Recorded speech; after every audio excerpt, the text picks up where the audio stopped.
আসসালামু আলাইকুম, স্বাগতম জানাচ্ছি বিবিসি নিউজ আন্তর্জাতিক সংবাদে। শুরুতেই সংবাদ শিরোনাম, এরপর বিস্তারিত। ভয়াবহ দাবানলে অস্ট্রেলিয়ায় দুর্যোগ পরিস্থিতি ঘোষণা। ফিলিপাইনে আবর্জনার স্তূপ ধসে মৃতের সংখ্যা বেড়ে ৪। আগাম নির্বাচনের কথা ভাবছেন জাপানের প্রধানমন্ত্রী। ইউক্রেন পরিস্থিতি নিয়ে জাতিসংঘ নিরাপত্তা পরিষদের জরুরি বৈঠক সোমবার। দর্শক, এতক্ষণ শুনছিলেন সংবাদ শিরোনাম। এখন বিস্তারিত। আপনি যদি ইসরায়েলের ধ্বংস চান এবং মুসলিমদের পাশে থাকেন, তাহলে ভিডিওতে লাইক করে চ্যানেলটি অবশ্যই সাবস্ক্রাইব করে দিবেন এবং আপনার মূল্যবান মতামত অবশ্যই কমেন্টে লিখে জানিয়ে দিবেন। এখন বিস্তারিত। ভয়াবহ দাবানলে অস্ট্রেলিয়ায় দুর্যোগ পরিস্থিতি ঘোষণা। অস্ট্রেলিয়ার দক্ষিণ পূর্বাঞ্চলে ভয়াবহ দাবানলে ঘরবাড়ি ধ্বংস ও বিস্তীর্ণ বনাঞ্চল পুড়ে যাওয়ার পর শনিবার দেশটিতে দুর্যোগ পরিস্থিতি ঘোষণা করেছে কর্তৃপক্ষ। চলতি সপ্তাহে ভিক্টোরিয়া রাজ্য জুড়ে তীব্র তাপপ্রবাহে তাপমাত্রা 40 ডিগ্রি সেলসিয়াস ছাড়িয়ে যায়। কর্তৃপক্ষ জানিয়েছে, গরম ও শুষ্ক বাতাস আগুনকে আরও উস্কে দেয়, যা 2019-2020 সালের ভয়াবহ ব্ল্যাক সামার দাবানলের পর সবচেয়ে বিপজ্জনক অগ্নি পরিস্থিতি সৃষ্টি করেছে। সবচেয়ে ধ্বংসাত্মক দাবানলগুলোর একটি লংউড এলাকার কাছে প্রায় 1,50,000 হেক্টর বা 3,70,000 একর বনভূমি গ্রাস করেছে। এলাকাটি মূলত প্রাকৃতিক বনাঞ্চলে ঢাকা। দমকল বাহিনী ক্ষয়ক্ষতির হিসাব শুরু করেছে। প্রাথমিক তথ্যে জানা গেছে, মেলবোর্নের উত্তরে অবস্থিত ছোট শহর রাফিতে অন্তত 20টি বাড়ি সম্পূর্ণভাবে পুড়ে গেছে।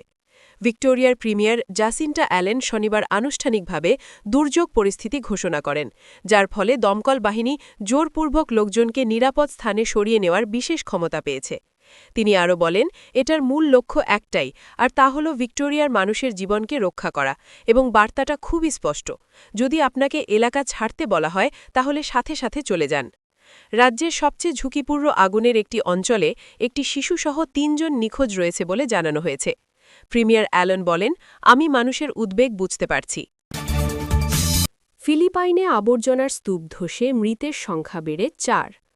ফিলিপাইনের মধ্যাঞ্চলে একটি ল্যান্ডফিলে আবর্জনার বিশাল স্তূপ ধসে মৃতের সংখ্যা বেড়ে ৪ জনে দাঁড়িয়েছে। এ ঘটনায় এখনও ৩৪ জন নিখোঁজ রয়েছেন। ধ্বংসস্তূপের নিচে চাপা পড়া শ্রমিকদের উদ্ধারে শনিবারও উদ্ধার অভিযান চালিয়েছে কর্তৃপক্ষ। সেবু সিটির বেসরকারি পরিচালিত বিনালিউ ল্যান্ডফিলে বৃহস্পতিবার এই দুর্ঘটনা ঘটে। সিটি কাউন্সিলরের বরাতে জানা গেছে, প্রায় ২০ তলা ভবনের সমান উচ্চতা থেকে আবর্জনা ধসে পড়ে। এই ঘটনায় প্রায় ৫০ জন পরিচ্ছন্নতা কর্মী আবর্জনার নিচে চাপা পড়ে। হার্ড হ্যাট পরা উদ্ধারকর্মীরা ধ্বংসস্তূপ সরিয়ে জীবিতদের খোঁজে তল্লাশি চালিয়ে যাচ্ছেন। তবে আরও ধসের আশঙ্কায় বারবার অভিযান সাময়িকভাবে বন্ধ রাখতে হচ্ছে বলে জানান সেবুর উদ্ধারকর্মী জো রেস। তিনি বলেন, ল্যান্ডফিলটি মাঝে মাঝেই নড়াচড়া করছে।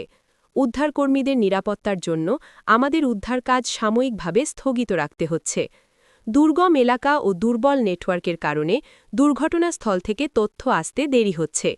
সেবু সিটি কাউন্সিলর জোয়েল গার্গানেরা জানান, এই ঘটনায় শনিবার সকাল 10টা পর্যন্ত মৃতের সংখ্যা বেড়ে ৪ জনে দাঁড়িয়েছে। নিহতরা সবাই দুর্ঘটনার সময় স্থাপনার ভেতরে ছিলেন। সেখানে কর্মীদের জন্য থাকা স্টাফ হাউসগুলোতেই বেশিরভাগ মানুষ অবস্থান করছিলেন। তিনি বলেন, ভারী ইস্পাতের অংশ ও ওপরের আবর্জনার চাপে ধ্বংসস্তূপ বারবার নড়ছে। এতে উদ্ধার কাজ অত্যন্ত ঝুঁকিপূর্ণ। তবে এখনই লাশ উদ্ধারে না গিয়ে আবর্জনার নিচে চাপা পড়া জীবিত উদ্ধারের আশাই করা হচ্ছে বলে জানান তিনি। কারণ চাপা পড়াদের অনেকের পরিবারের উদ্বিগ্ন সদস্যরাই ঘটনাস্থলে অপেক্ষা করছেন। এখন পর্যন্ত অন্তত ১২ জন কর্মীকে জীবিত উদ্ধার করে হাসপাতালে ভর্তি করা হয়েছে। আগাম নির্বাচনের কথা ভাবছেন জাপানের প্রধানমন্ত্রী সানায়ে তাকাইচি। আগামী কয়েক সপ্তাহের মধ্যে আগাম সাধারণ নির্বাচনের ঘোষণা দেওয়ার কথা বিবেচনা করছেন বলে আজ শনিবার জানিয়েছে দেশটির বিভিন্ন সংবাদমাধ্যম। শনিবার প্রকাশিত প্রতিবেদনে বলা হয়েছে, জাপানের নতুন প্রধানমন্ত্রী সানায়ে তাকাইচি তার সরকারের প্রতি জনসমর্থন তুলনামূলকভাবে শক্ত অবস্থানে থাকায় সেই সুযোগকে কাজে লাগাতেই দ্রুত নির্বাচনে যাওয়ার বিষয়টি ভাবছেন তিনি। গত অক্টোবর মাসে দায়িত্ব নেওয়ার মাধ্যমে জাপানের প্রথম নারী প্রধানমন্ত্রী হন তাকাইচি। বর্তমানে তার মন্ত্রিসভার জনপ্রিয়তা প্রায় ৭০% বলে জরিপে উঠে এসেছে। তবে পার্লামেন্টের নিম্নকক্ষে তার নেতৃত্বাধীন জোটের সংখ্যাগরিষ্ঠতা খুবই সীমিত, যার ফলে তার উচ্চাভিলাষী নীতিগত পরিকল্পনা বাস্তবায়নে বাধা সৃষ্টি হচ্ছে। ইয়োমিউরি ও মাইনিচি পত্রিকা সরকারি সূত্রের বরাতে জানায়, ২৩ জানুয়ারি শুরু হতে যাওয়া পার্লামেন্ট অধিবেশনের শুরুতেই নিম্নকক্ষ ভেঙে দেয়ার কথা ভাবছেন তাকাইচি। ইয়োমিউরি জানায়, এমনটি হলে ফেব্রুয়ারির শুরু থেকে মধ্যভাগের মধ্যে নির্বাচন অনুষ্ঠিত হওয়ার সম্ভাবনা খুবই বেশি। তাকাইচির প্রশাসনের ভেতরে একটি শক্ত মত রয়েছে যে সমর্থন হারানোর আগেই পার্লামেন্ট ভেঙে নির্বাচন দেয়া উচিত, যাতে করে সরকারের ভিত্তি আরও শক্ত করা যায়।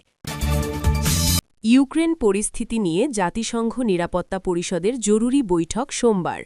জাতিসংঘ নিরাপত্তা পরিষদ আগামী সোমবার ইউক্রেন পরিস্থিতি নিয়ে বৈঠক করবে। শুক্রবার রাতে প্রকাশিত সংস্থার সংশোধিত সময়সূচি অনুসারে এ তথ্য জানা গেছে। শীতের মাঝামাঝি সময়ে রাজধানী কিয়েভে রাশিয়ার হামলার ফলে ইউক্রেন নিয়ে এ বৈঠক করবে জাতিসংঘ নিরাপত্তা পরিষদ।